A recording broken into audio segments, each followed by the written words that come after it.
Give a warm welcome and put your hands together and welcome Sindhu Vee. Hello, good evening. Thank you for having me. It's so nice to be here. I love really diverse gigs like this.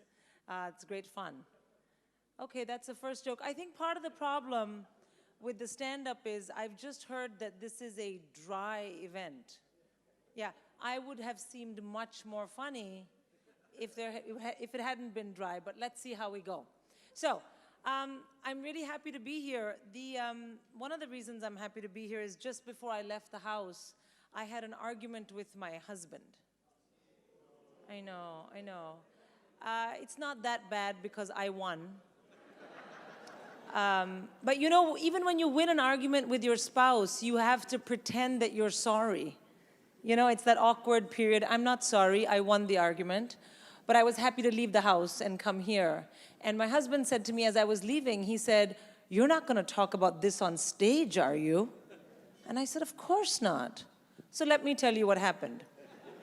I just want to point out, who in this room has been married more than 5 years? Yeah. Who in this room has been married less than 5 years? See, very few people, because people who are married less than 5 years are at home with each other. People like us who've been married more than 5 years, we're like, chalo, let's go look at somebody else. Come, let's go. Anyway, so here's what happened.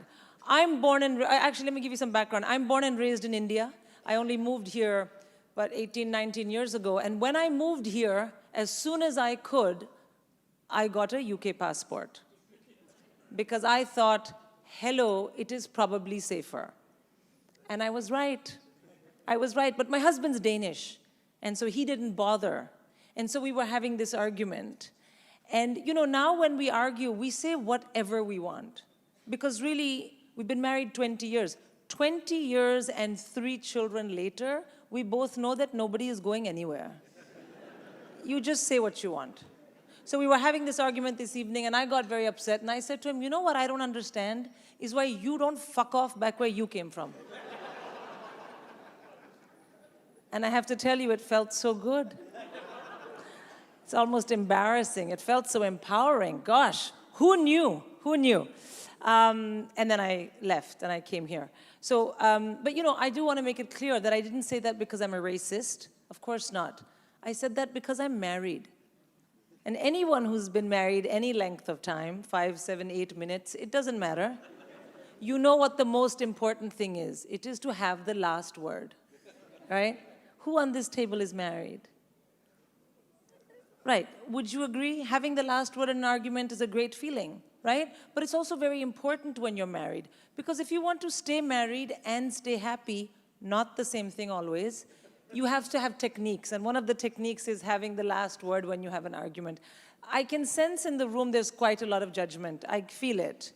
But you know, it's not like my husband doesn't argue with me. You know what I'm saying? But also I'm happy I've left him at home because my parents have just arrived from India.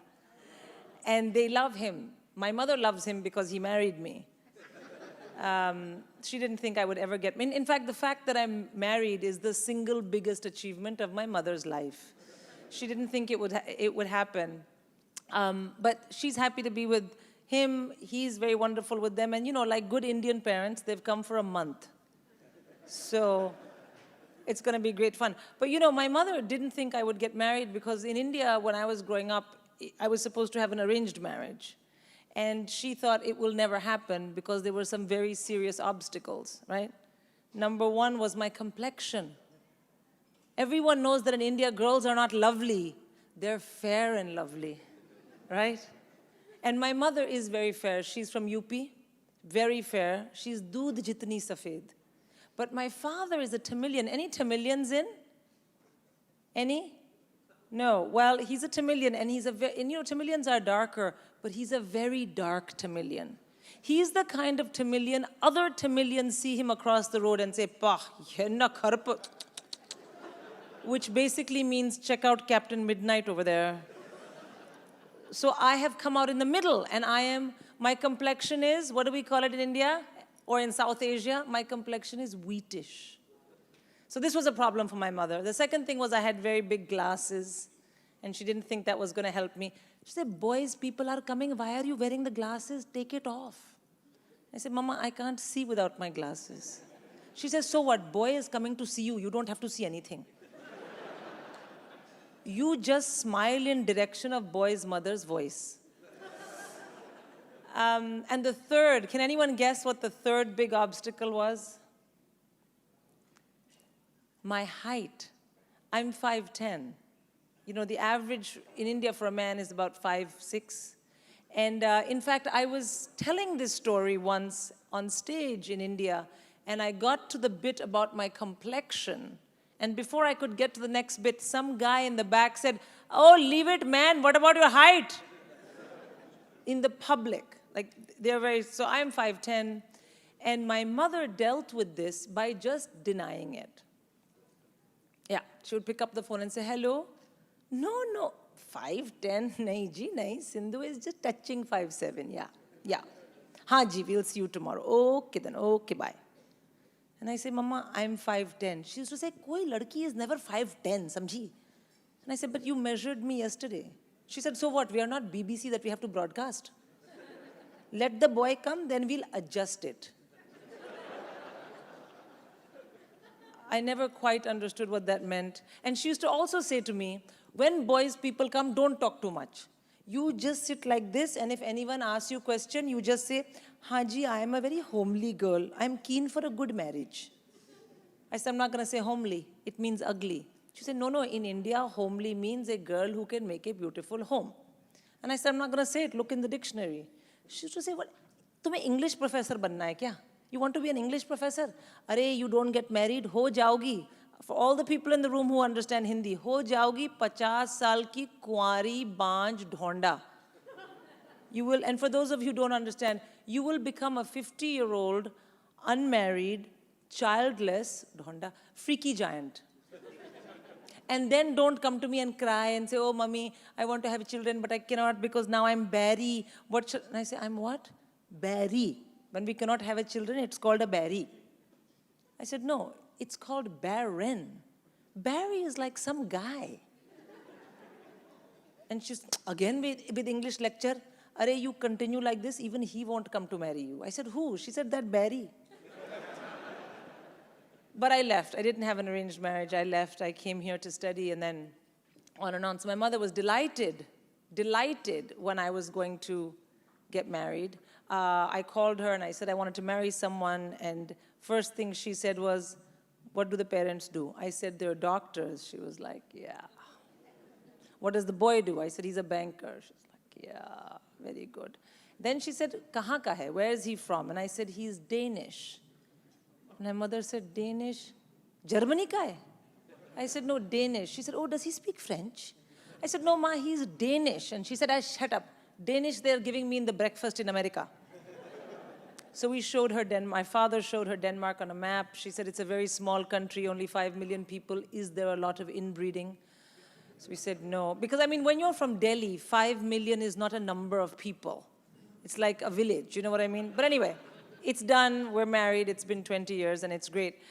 And actually, I'm very close to my mom. I'm very happy she's visiting. I call her, I call her every day, and I talk to her a lot. And recently, I was speaking to her on the phone because I feel like politics right now is nowhere working the way it should. Would you roughly agree with me? Roughly speaking, I think the United States, let's not even get into it. There's all kinds of issues here. There's issues in India. And I'm worried about the future. If you're worried about the future, can you raise your hand? Good. Well, the rest of you, excellent. Fantastic. Well, I'm very worried about the future, so I called my mother when she was in Delhi still, and I said, Mama, I don't know what's going to happen, and me and the kids and my husband. And she said, oh, it could be much worse. And I said, how? She said, well, you could be dead, husband could marry the pretty lady, and she could be cruel to your kids. And I was like, oh my God, Mummy, that's very specific. Plus, my mother said, the pretty lady. I was like, what does my mother know that I don't know, you know? And so I went and found my husband. Like, I'm going to die, and he's going to get married again. I've been married 20 years. 20 years I've worked with this man. I've worked on this man, for sure. And you know what? I'll say it. I've manipulated this man. Yes, I have. And I'm going to die, and some bitch just inherits that? No. That's mine. So I went and found him, and I said, hey, if I die all of a sudden, are you going to get married again? And he said, wait, what are we talking about? And I said to him, oh my God, you're stalling. This is a yes and no question. So I said to him, let me tell you the correct answer to that question. You please memorize it. Okay, first of all, if I die, you mourn me every single day. Second of all, there's a giant picture of me in the hall. And every time you pass the picture, you stop and you do namaste to that picture. You should, right? Ladies, don't you think that's the least that your husbands could do? Yeah, least. And I said, if the kids are there, you gather them up and you cry a little bit. And my husband said to me, have you been talking to your mom? And I said, no. But of course I had been. So I talk to my mom a lot. I'm very, very close to her. But you know, how many of you, when your parents visit you, do kind of embarrassing things happen? Anybody? Or you all have parents that, it's fine, this is a comedy. You can open up, you can raise your hand. This is really what's going on. No one else is going to jump on this stage. This is not going to turn into a play. It's literally just me for the next 7 minutes. So let me ask again, how many of you have had your parents visit and something embarrassing has happened? Still, one person, thank you, sir. You know, it's always hard when my mother visits because you never know what's going to happen. I'm a cigarette smoker, and when I first left India, obviously I'm a South Asian girl. I didn't tell my parents I smoked, never. But when I moved abroad, my mother came to stay with me, and I had to tell her because I needed to smoke. I said, Mom, I smoke. And she said, do you do anything else that girls who smoke do? And I said, like what? She said, are you lesbian? And I said, no, I just smoke. She said, okay. So I was having a cigarette in the little garden outside my flat, and there was all the cigarette butts. And my mother said, why are all the buds in the floor? They should throw it in the rubbish. I said, they're not buds, Ma, they're butts. She said, why do they call them butts? I said, I don't know, they're the end of the cigarette. She said, okay. I was in university. I went to university. I lived in an apartment building. When I came back, there was a sign in front of the lift in our building. And on the side of the sign, someone had made an ass. And flowers were coming out of this ass. It's very rude, but I have to explain to you, flowers. And the sign said, please do not put your butts in our flowers. After all, we do not put our flowers in your butts. Thank you. I quickly moved out of that apartment, very, very quickly. Who here has kids? Yes.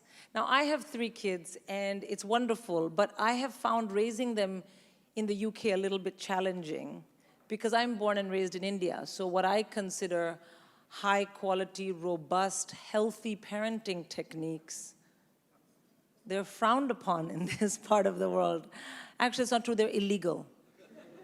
They're fully illegal, you know, and I had to learn all the things that are done here.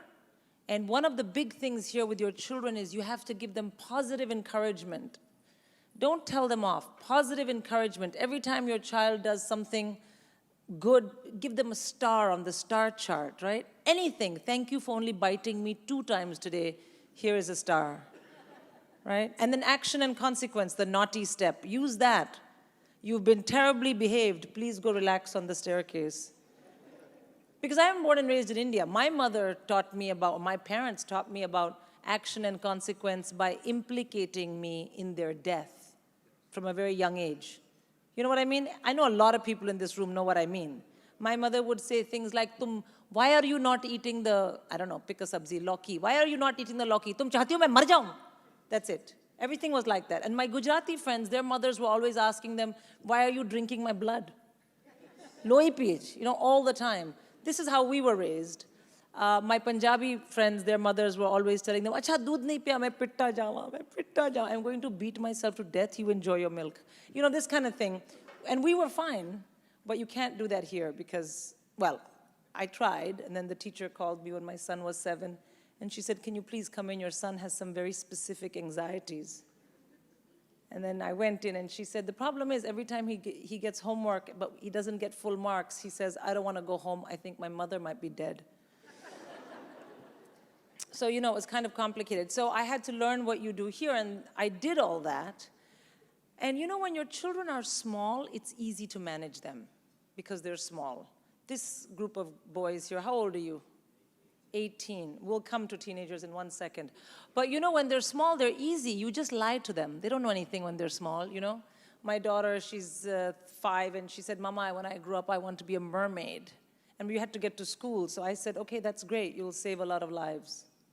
I don't care. It's school time. And then I said, let's go to school where the people that are paid to deal with this bullshit can take care of it. So we left.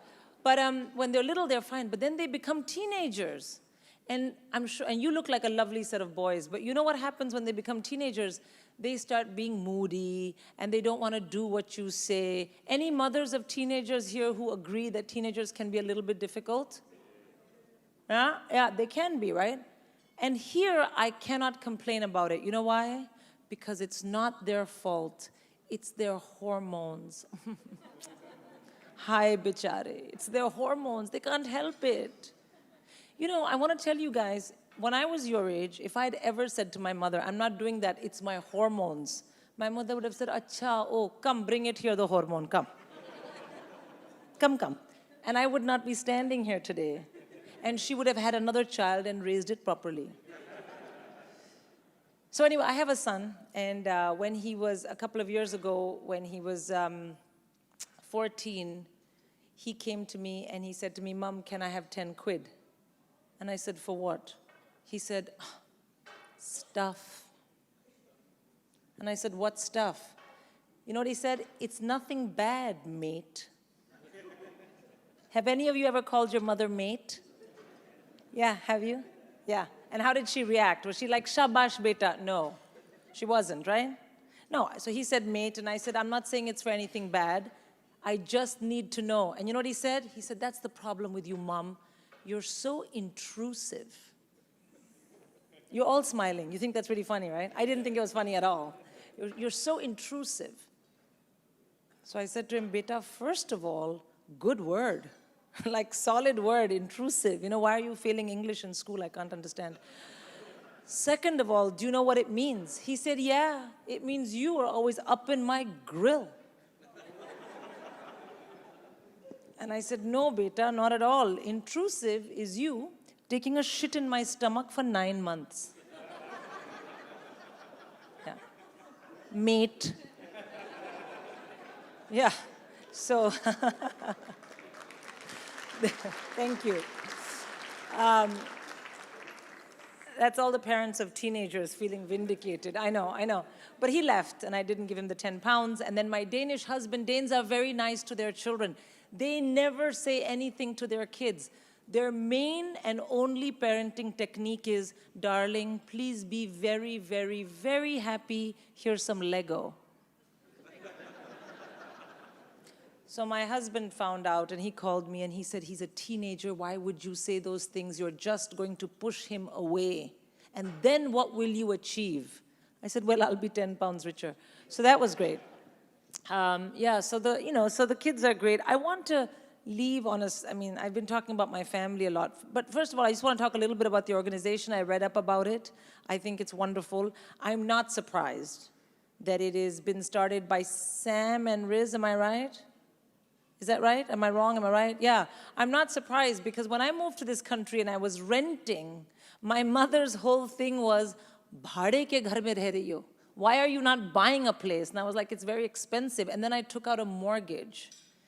As an Indian woman, she didn't understand the concept of a mortgage. She thought it was some dodgy thing. She cried.